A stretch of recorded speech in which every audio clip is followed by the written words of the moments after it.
All right, good afternoon. Why don't we get started? So my name is Nelson Repenning. I am the Associate Dean for Leadership, and it's my pleasure to be the host for iLead today. So as you all know, the goal of the iLead seminar is to try to bring in leaders that exemplify the school's mission, principled, innovative leaders who change the world. And today, our two special guests, I think, are absolutely perfect examples of that. So let me introduce you to our two speakers. First is Martha Samuelson. She is the CEO and chairman of Analysis Group. Analysis Group may or may not be an organization that you have heard of, but they are both wildly successful, and if you go look on the web, you'll find they are regularly voted as one of the best places to work. Also, maybe more relevant for this audience, that on a per capita basis, they probably hire as many of our graduates as just about anybody else. So thank you both very much. We appreciate it. Martha has let me just check here, a BA in English from Yale, a law degree from Harvard Law School, and most importantly for today's topic, a master's in science from Sloan. And then also we have Rebecca Kirk Fair, who is also a Sloan grad, and I say with some small degree of paternalistic pride, actually an early survivor of my teaching when I was a young faculty member here, so I'm glad that it didn't do too much damage to your career trajectory. So it's a pleasure to have you both here. As you can see with the setup here, today is going to be kind of a fireside chat format. I have a few questions that I'll ask both of them to get us started, and then about halfway through, we will open it all up to you. So to our two speakers, welcome. And the first question that we'll get started with is actually one that I picked up from our former dean, Bill Pounds, which is just to set some context. Tell us both a little bit about how you got here and give us a sense of the trajectories of your careers that led to this day. Well, when I was in first grade, I desperately wanted to be an FBI agent. I don't know why. I just remember that I did. So I followed a very, very nonlinear route. I've never really had a master game plan, either to get here or in my role at AG. So I went to Yale, as Nelson said. My father was teaching there. He was an economist, not the very well-known economist who was my father-in-law. So I didn't want to have anything to do with economics because my dad was teaching it. So I majored in English. I went off to Harvard Law School. I practiced law for a while. The first sort of crack in the armor in terms of welcoming economics into my life was when I married Paul Samuelson's son, also Paul Samuelson. They ran out of names in the family. And so that, the year I got married was actually the year Jim Tobin won the Nobel Prize. And it was kind of like, our wedding was kind of like this weird department meeting or something like that. And so I practiced law for a while, and I just didn't like it very much. Looking back on it, I think I didn't like the arguing, and I didn't like sort of the style of reasoning, and I wouldn't have known that what was bothering me was that it wasn't empirical, but that's really what was bothering me. So I went back to Sloan, and by that point we had 2 children, and I really didn't want to work full-time. And so I had heard about economic consulting, and I thought, I've got a law degree from Harvard and a business degree from MIT, and I just wanted to keep my hand in with small kids. And it didn't cross my mind that I would absolutely love the activity in the field. I went to a different consulting firm, and I really did love the work, but I didn't particularly like the organization, and it had lots of things, and some of them seemed large to me, and some of them seemed very small. It had office P&Ls, and so the summer I left, it was the case that one office was just flat out, people were working all the time, and in my office, there was no work to do, and I just thought, this doesn't seem like a good way to run the firm.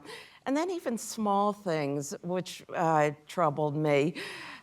None of the partners went to any of the social events. So there'd be a holiday party and there'd be a summer party, and it kind of felt so condescending. It felt like you little people will probably enjoy this. And so sort of big things and small that I didn't like.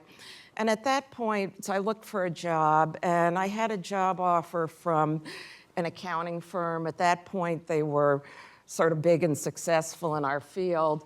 And I just really, and analysis group was small and sort of shaky, and I just really liked the founder. I thought he was fabulous, and I thought, right now I'm just going to make the jump. And then I just sort of never looked back.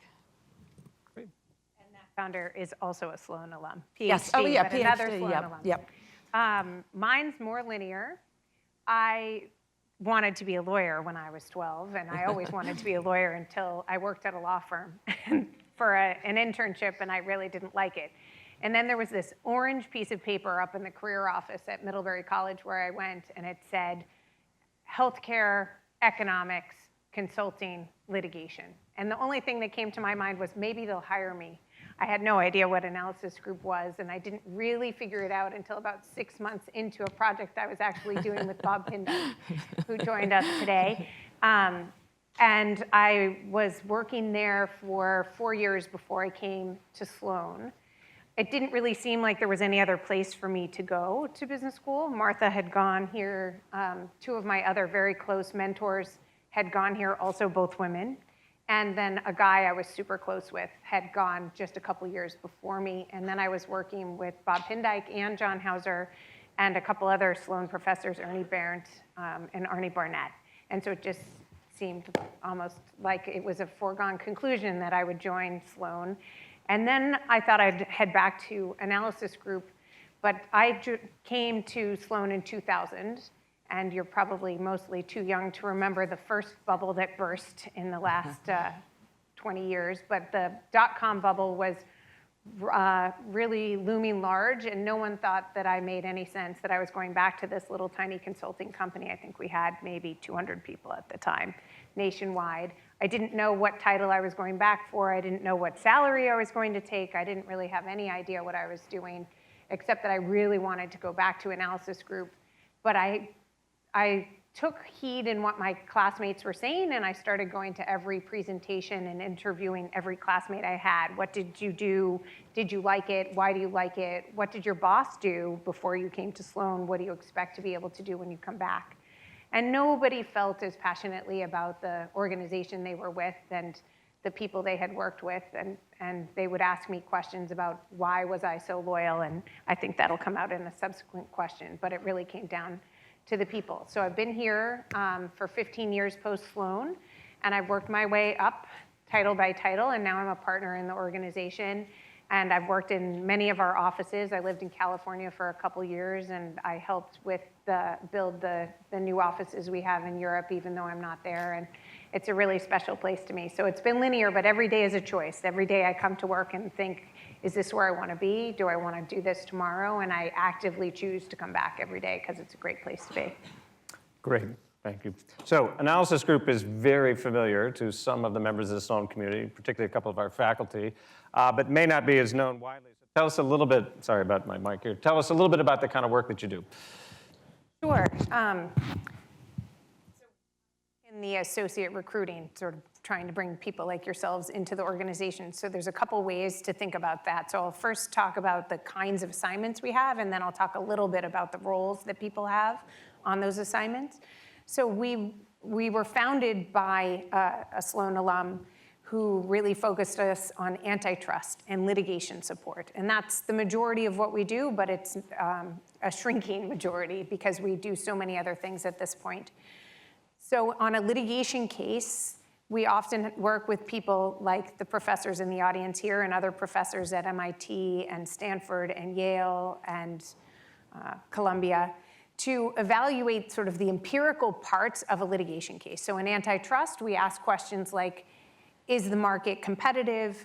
Did the dominant firm abuse its market power? Does it have market power? In a finance case, when the mortgage-backed securities economy sort of blew up, we examined what happened. Could it have been foreseen? Were people following the protocols inside financial services organizations that were necessary to grant mortgages? In survey cases, this would involve things like trademark disputes. If someone calls something Victoria's Little Secret, do people get confused with Victoria's Secret? If they're stealing the swoop on the Nike shoe, is that going to cause confusion, or is it sort of a kitschy joke t-shirt that's on the internet. And so we evaluate all these questions. But we also have a group of people that do healthcare prospective strategic consulting, but with an empirical bent. So they look at pricing, they evaluate whether or not there's a more cost-effective solution to treatment. Should this drug be on a formulary? Should it be a first line of formulary or a second line of formulary when the first line that's cheaper maybe isn't as effective? So that's the kind of work we do. And then the roles that people play go anywhere from sort of working on spreadsheets and running regression models to really managing client relationships, writing documents that sort of explain the positions that we're taking in the organization. And then for many of us, Martha at one point in her career and myself now, we also serve as testifying experts, sitting in front of the court and explaining the positions of the clients and trying to evaluate the methodologies that we've used. So Analysis Group under your leadership, Martha, has been fabulously successful. You've grown dramatically, and equally impressive, as I mentioned earlier, is that you show up on the best places to work on a variety of different sort of ranking organizations, Glassdoor and beyond. Tell us a little bit about the secret sauce of the organization. What holds this all together and has enabled this fabulous trajectory? So culture is such a corny word, but I really do think that's what it is. I think that actually, let me start off. When I joined the firm, as I said, I made a bet on one of the founders, Bruce Stengel. And probably I had been at the firm for 6 months, and we had a real disagreement about something. I think Bruce was having difficulty managing the organization, and so he wanted us to split and have office P&Ls. And as I said, at my previous firm, I had really thought that they just inhibited people from collaborating and sharing. And so we had a real disagreement about it. And he said, let's go in and meet with an organizational coach. This was Chris Arduous. And I thought, gosh, all he wants to do is bring a third person in the room to tell me why I'm wrong about this. It didn't cross my mind that we would go off and meet this fellow and he would say, I think she's absolutely right about this. And, it was just such a lesson for me about listening, how important it is, about understanding where even the gaps where you think, I can't hear what this other person is saying, and so I'm going to bring in somebody from the outside.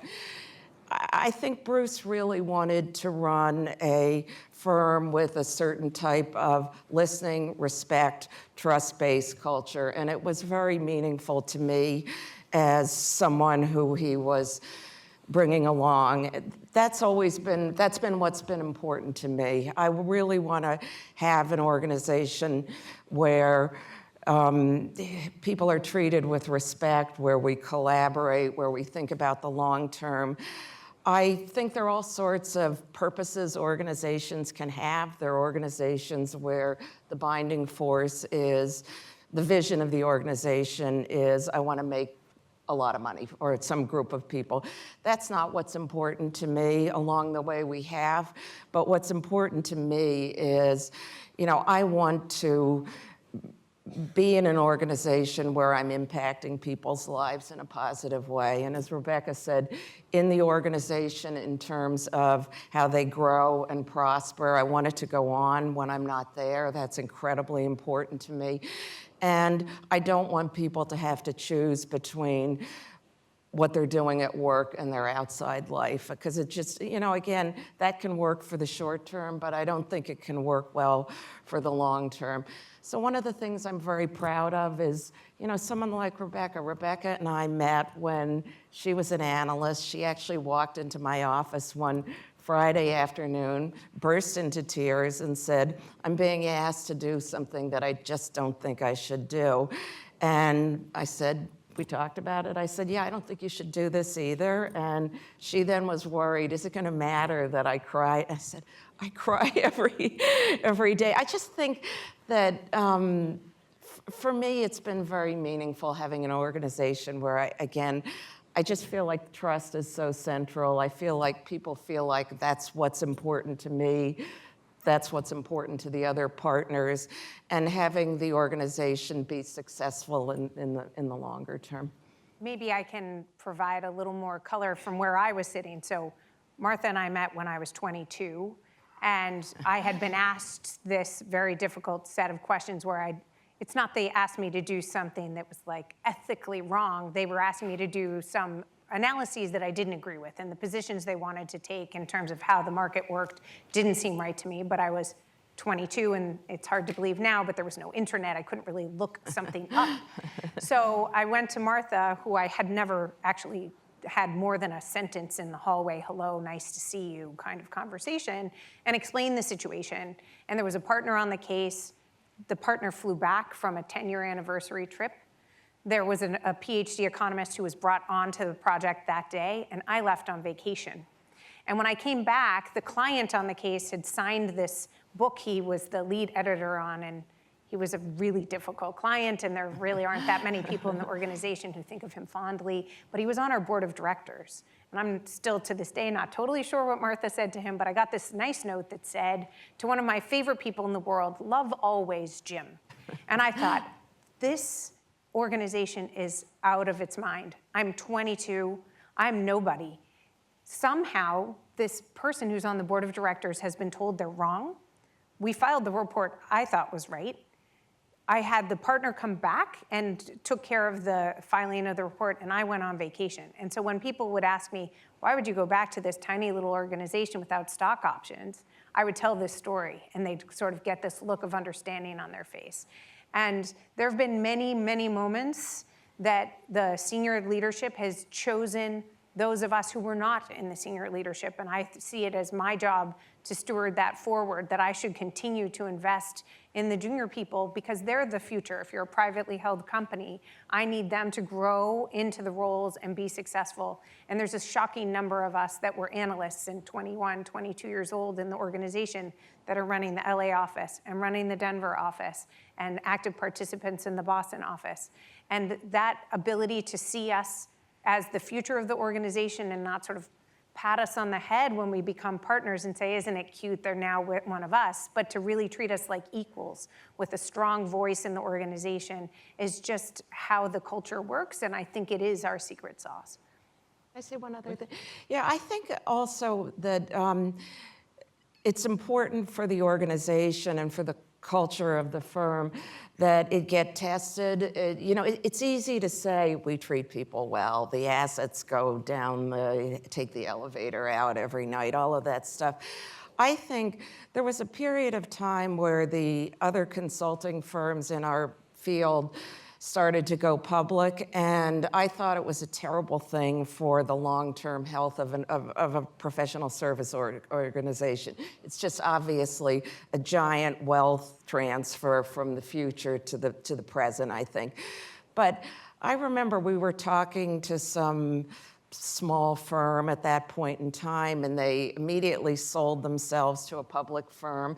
And I thought, gosh, we've got this squishy, trust-based culture, and that's what we're making the bet on.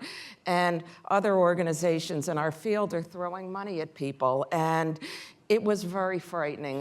But will people come to the firm? Will people stay with the firm? I think something similar that we had was in 2010, where we were very slow. I think that the clients were, the law firms were very slow. They're a primary source of business for us.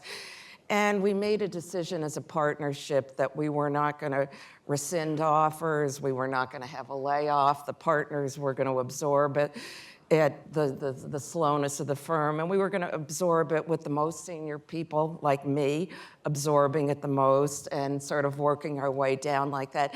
I think it doesn't mean anything to say you have a culture unless you actually sort of make some sacrifices for it or leave something on the table. Otherwise, it's just sort of an empty promise, if you will, almost to the organization. And so I look back on those, and I think not selling the firm, not having a layoff, those were really important, and I think that they've been important.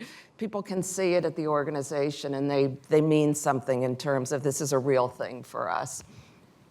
So I think there's a fabulous examples of sort of the hard work of maintaining the culture, but those sound like big decisions, weathering an economic storm or not selling.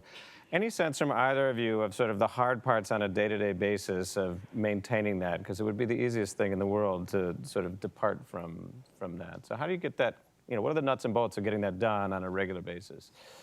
I always say to people, I think that's exactly right. I think we have a brick-by-brick business model, because that's really what you're bringing up.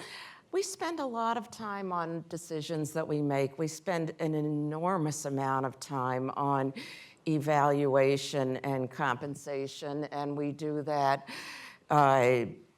Those are not, again, we don't have P&Ls. We have one for the entire organization, so we all have to agree. And on all of those things, they're all consensus-based. I think that we spend a lot of time listening. We have upward evaluations of everybody every year. We really encourage that feedback. I find myself, it's funny, everybody writes a self-evaluation every year, and I notice the first year someone will come into the organization, it can be a little bit of a puff piece, and then as people get to trust the organization more, they get more and more candid, and they say, this is an opportunity for me to raise what I'm concerned about in my own development, what I'm concerned about in terms of my path forward, the organization, and I just think there are lots of ways in which we reinforce. We really want to hear what we're doing well for you, for the organization, and what we need to improve on. I just want to give something concrete about this collective decision making. I think when I first joined, there were 35 people in Boston, and it's relatively easy to have a group discussion about how someone's doing and how they're performing. And each decade, it seems like people say, well, your model's not going to scale. And we keep figuring out ways to make it scale. So we go into what Martha fondly calls sometimes the submarine, because you're usually stuck in a windowless giant room in a hotel, and we sit together and we talk for hours about the people in the organization. Because if you don't talk about them and what is the truth about how they're treating other people on their team, are they mentoring people inside the organization? Are they giving other people opportunities? Are they taking advantage of the opportunities being given to them? Are they sharing their knowledge, developing training programs from the ground up? Are they a good cultural fit? Then you resort to things like numbered systems. Are they performing on a scale of 1 to 10? They're an 8 because this year they brought in some revenue. That's not how we do it. And so it's a huge time commitment for all the partners and for the people in the senior organization, the vice president level. And it takes a big commitment to put that time on hold each year, in fact, twice a year for the office coordination on people's performance. And it's a very costly part of what we do, but I think we all agree that it's a necessary investment to keep the culture going and to keep this long-term focus on talent. I actually think that it's important for the people that we are evaluating and developing. I also think it's really important for the partnership, the process of negotiating and almost sort of recommitting. This is what we really think is important, strengthens the firm, not just the people who are thinking about developing, but the people who are the most senior. It's a really healthy part of what we do, I think. That's a great segue to the next thing I wanted to ask you about. So I know, because I've had the good fortune of having many students that have been AG employees, that you hire fabulous people, but also if Rebecca has any evidence, I'll make them a lot better during your tenure there. Tell us a little bit about your strategy for recruiting, but maybe more important, developing it, because as you said, your main asset is the folks that you have in the organization. So when I joined the firm, we had some technical training, sort of here's how you use Excel, how you write a program in SAS.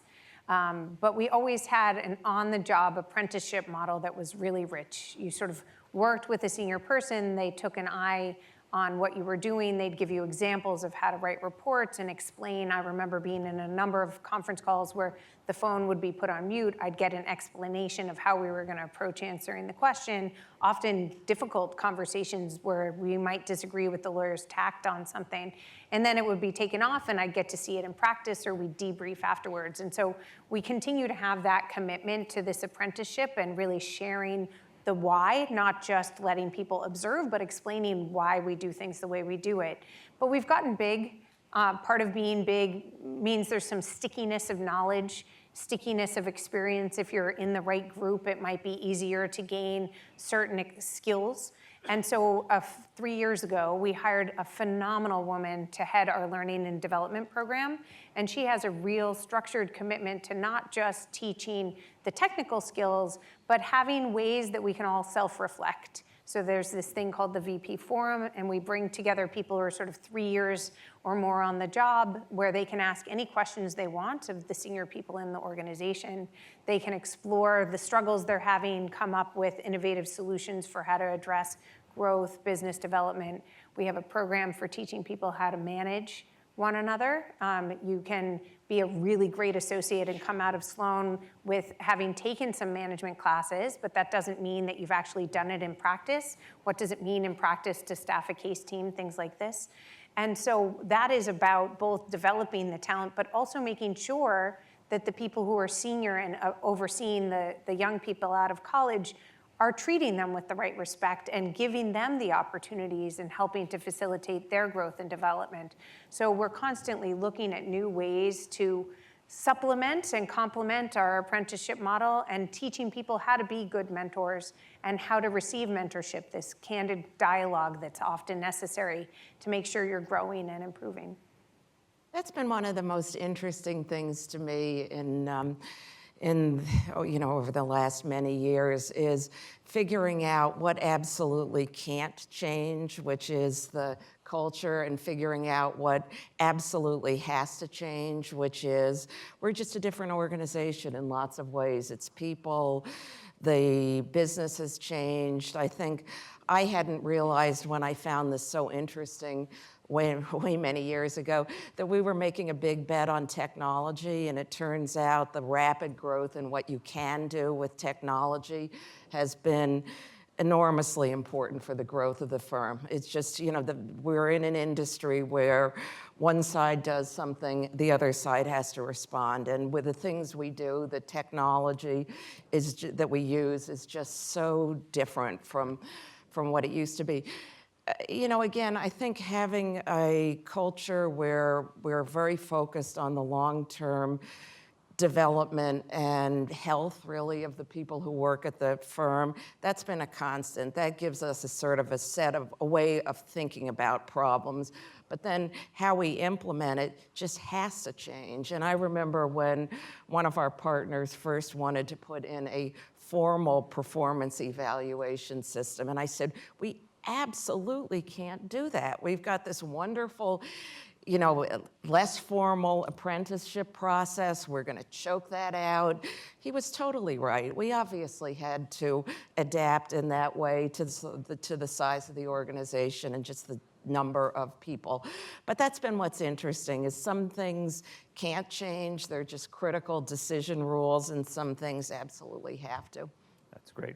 So one of the things that we're working on a lot in the Leadership Center right now is building the skills in everyone in our community and sort of surfacing conflict and then resolving it productively. Everything you have described so far makes it feel like kind of a picnic to spend the afternoon at an analysis group. But I also know you have many strong-willed, extremely opinionated people that work there and occasionally work with you, some of our faculty, as it turns out. Tell us a little bit about how you manage that, because I'm sure it's inevitable given the kinds of folks that you have and the issues that you tackle. So there are a lot of things I encounter where at the time it just seemed like this is obviously the right thing to do. And looking back now, I have some more words for it. That's what was going on at this point in time. So I think when the organization was somewhat less mature, we didn't deal with conflict very well. In fact, I remember when, if we thought somebody should make a career change, we would just stop talking to them. And sometimes we would find we hadn't talked to them in a year, and that's not a very mature process. Over time, I've come to believe more and more that you're not doing anybody a favor. It's not a kindness if you don't deliver the feedback. It may be the feedback is something that people can operationalize, and it may be this is just not the right place for them. So I think the mindset of the people who can, the people is different. I also think we have, back to my first days at Analysis Group, we use organizational coaches an enormous amount. They are wonderful. We have really highly skilled people that we bring in.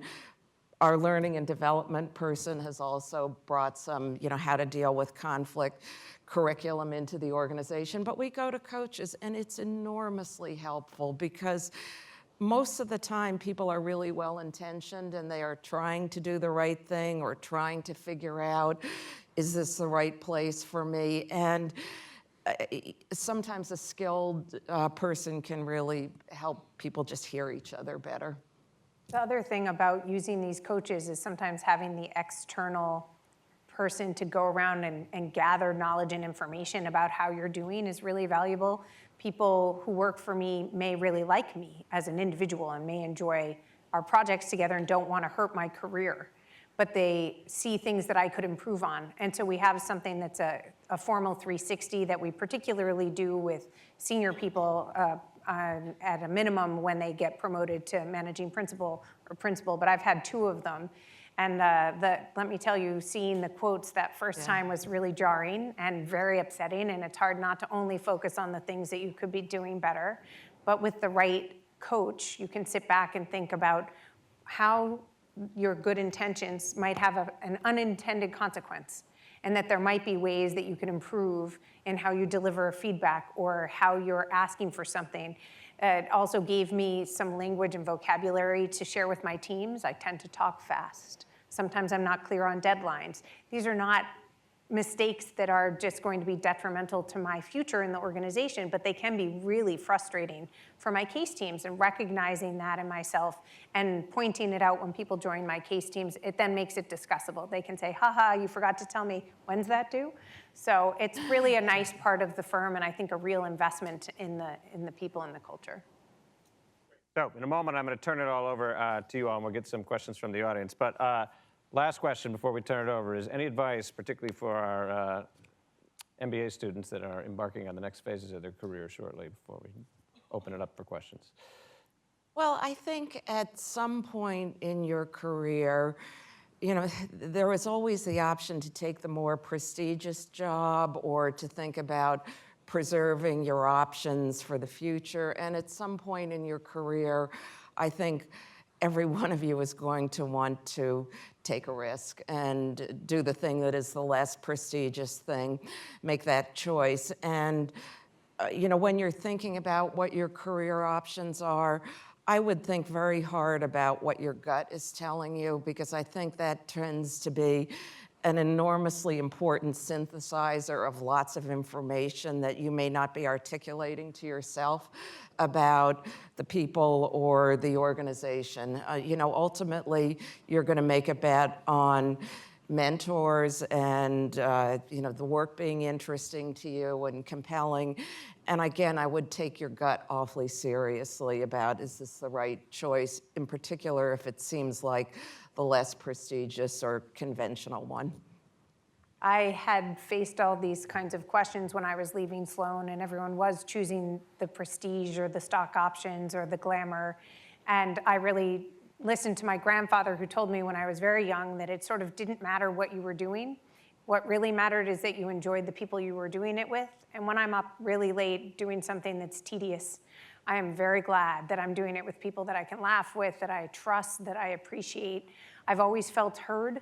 And so when you go this gut reaction Martha's talking about, to me, the most critical part of that is that you feel respected and heard during the interview process, that when you talk to the people around the organization, that you feel that they have a shared narrative and one that you can participate in, and that makes you feel good about where you're going to join. And I'd actually say one other thing, that I would look and see whether people stay at the organization. Are people there for a long time? And do people seem able to enter the organization at one level and not get pigeonholed forever as the level they came in at? Do you see people progressing in their careers? Rebecca coming as an analyst and being a senior partner, and somebody who I rely on so much and go to advice all the time. Just, see what's happened to the other people who work at the place you're considering going to. Great. Thank you both very much. All right, your turn. We'd love to have some questions from you all. Just as a note of protocol, we have some folks running around with microphones. So if you have a question, if you wouldn't mind just waiting for the microphone, we'd appreciate it so everyone else can hear. Who would like to go first? Right there. Go ahead. Thank you for coming. I'm a student from Sloan Fellows Program.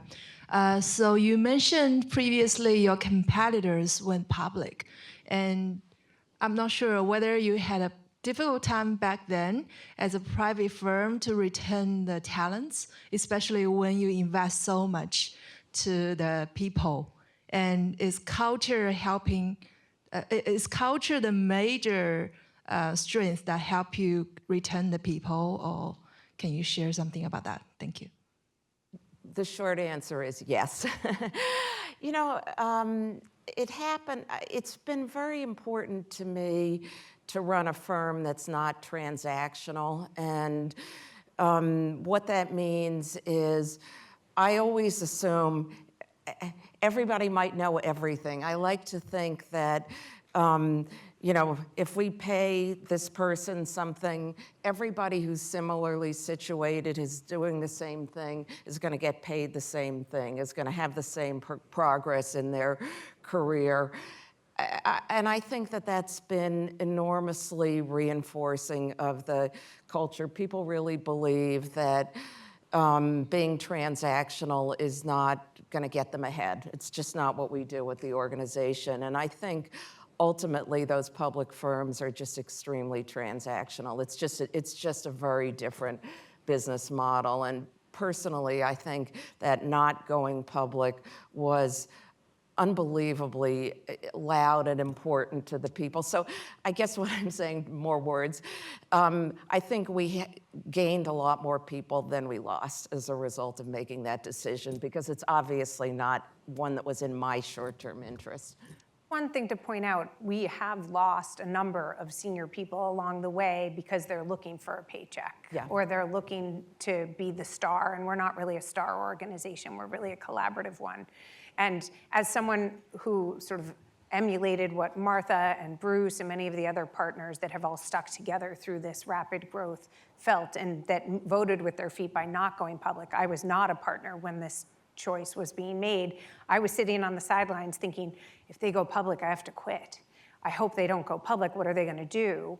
And what ended up happening is that I could just wait out the people that weren't a particularly good cultural fit. And they've left with a lot of business behind them. And I think on net, the people we kept and the way that we run the firm actually expanded well beyond anything I think we really proactively realized, but it's been a sort of unintended benefit, is both that we got rid of people that, as someone who was working for them, I didn't really enjoy their style. And then as an organization where I wanted the ability to be entrepreneurial and to thrive, because people invested in me when I was so young, I could come up with new ideas or try a different approach to something, and that was welcomed and encouraged. And I think it ended up being a beneficial cycle. That was always the language that I used to myself, which was, I've spent so much of my life building this organization, and the thought that people who I cared about and mentored would come into my office and say, I think I'd be better off somewhere else, was just not something that I could live with. It just didn't work for me. And so, money is one thing. I think for me, all it is what you can buy with it. It's not anything magical or more than that. And other things are important to me. Another question?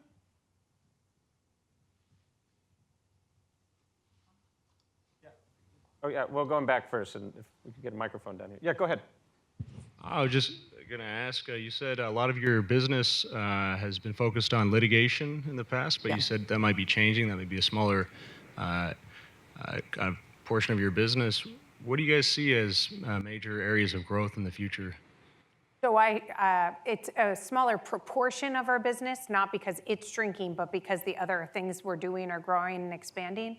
I think the appetite for litigation, and Martha will correct me if she disagrees, is actually growing, and we've made a bet on Europe in part because of that. A ton of work Canada is starting to catch up to the United States. I think the way we do it's evolving. Martha mentioned that we made a bet on technology. There's a whole lot of dialogue now about big data, but if you look at the empirical work we were doing 10, 15 years ago, it's what many organizations think of as big data, obviously not what MIT thinks of as big data, not what's actually we're capable of doing with the amount of information that's being gathered about all of us every day by firms that are providing us things for free.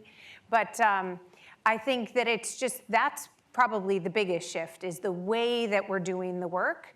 And because we're innovative in the way we ask questions and the methods we use to answer these really complicated questions, the application of those questions is all over the map. Prospective questions for large car companies about how they should price their products or bundle their different attributes.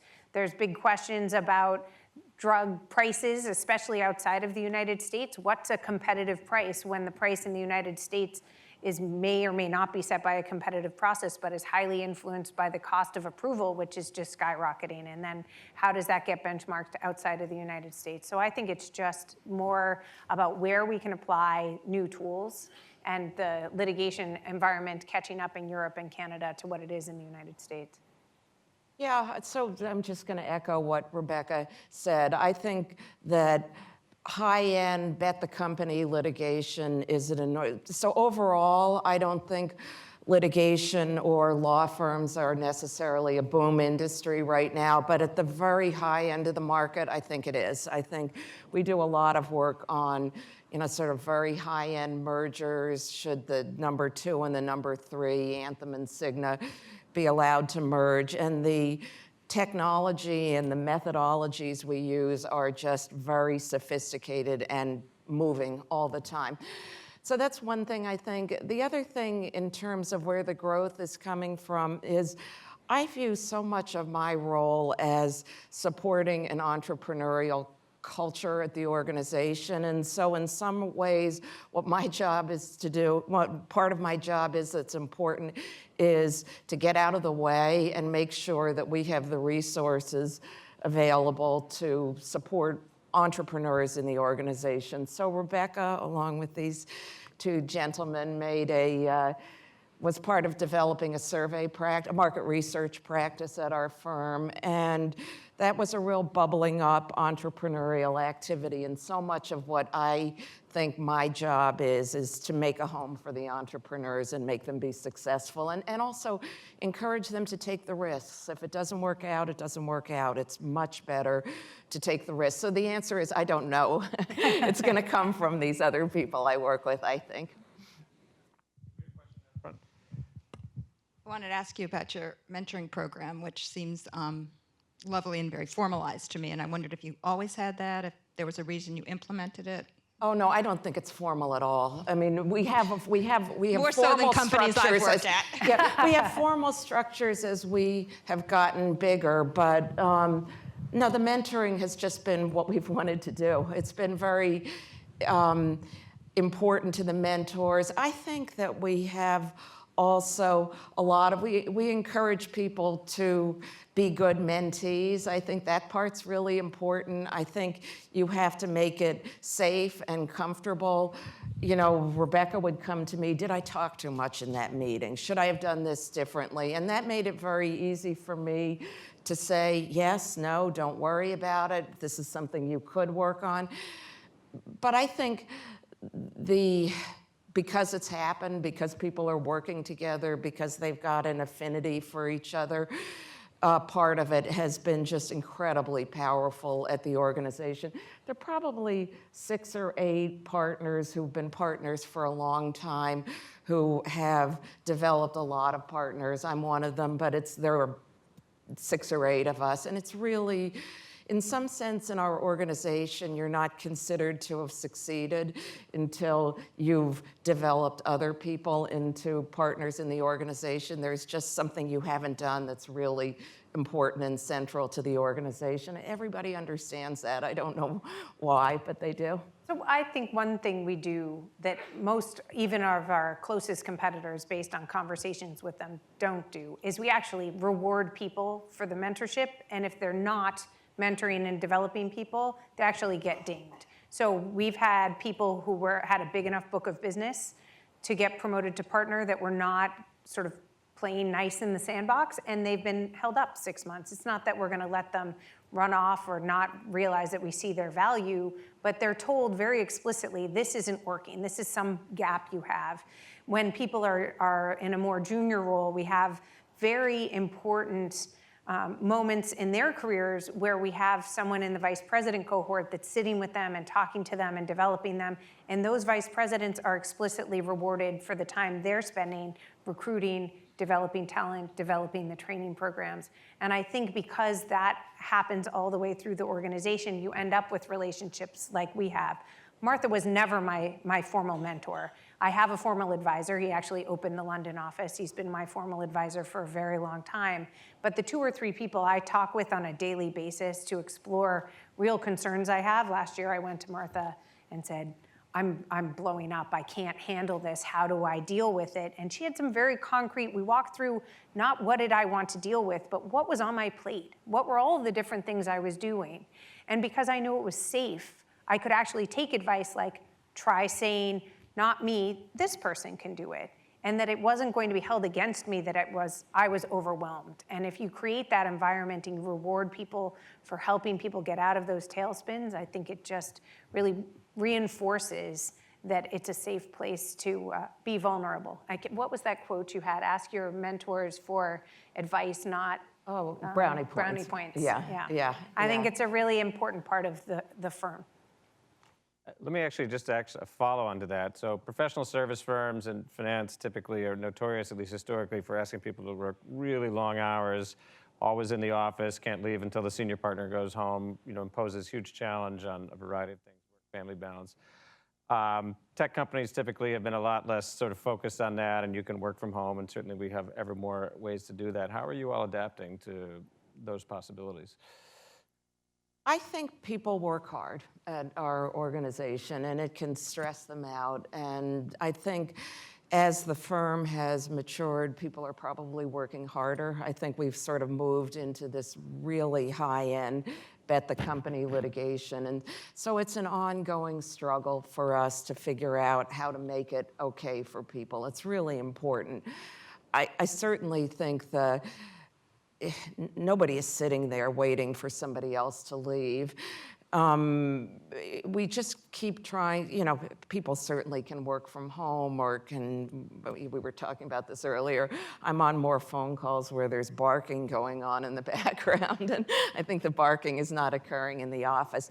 But it's something that we spend a lot of time thinking about it because it is an issue. I mean, we have clients who are working bad hours and long hours, and the nature of our work is that when you get into a long hour period on a project, it can really last for a month or 2, something like that, and it can be tough for the people. It's something we think about on an ongoing basis. I have 4 kids, and they're 10 and under, and so one of the things I try to do is really model that it's okay to have a life outside of the office. So I'm offline, not available basically from 6 to 8. I get my kids off to school. I'm at the office very early, and I finish up at 5:30 basically without question. Obviously, these times where we're really overwhelmed, I'm going to be more available, and my husband will step in more.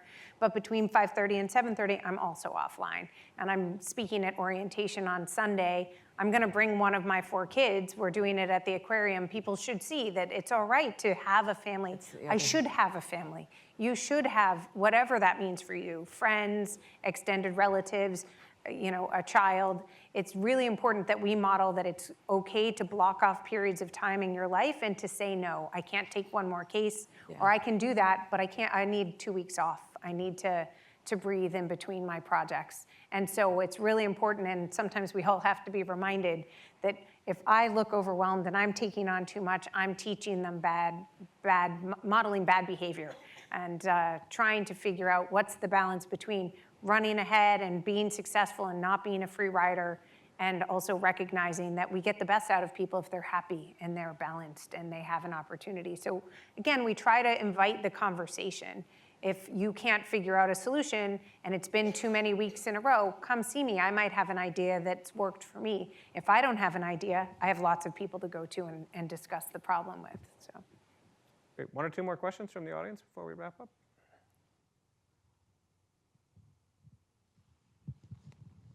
We wouldn't mind waiting for the microphone.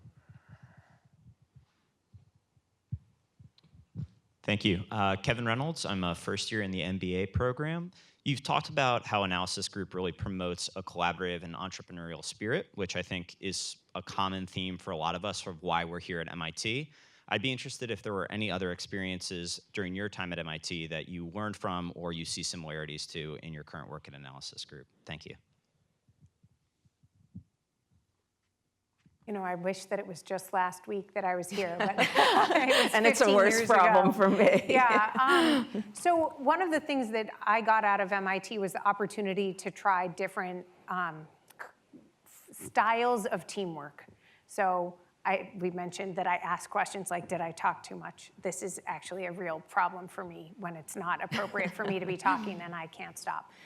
So when I came to Sloan, I was surrounded by these really brilliant people. By definition, I was in a room with people who were at least of my caliber, if not more exceptional. So I tried different things. I tried not speaking for an entire project in the group setting. Turns out I'm not comfortable with that.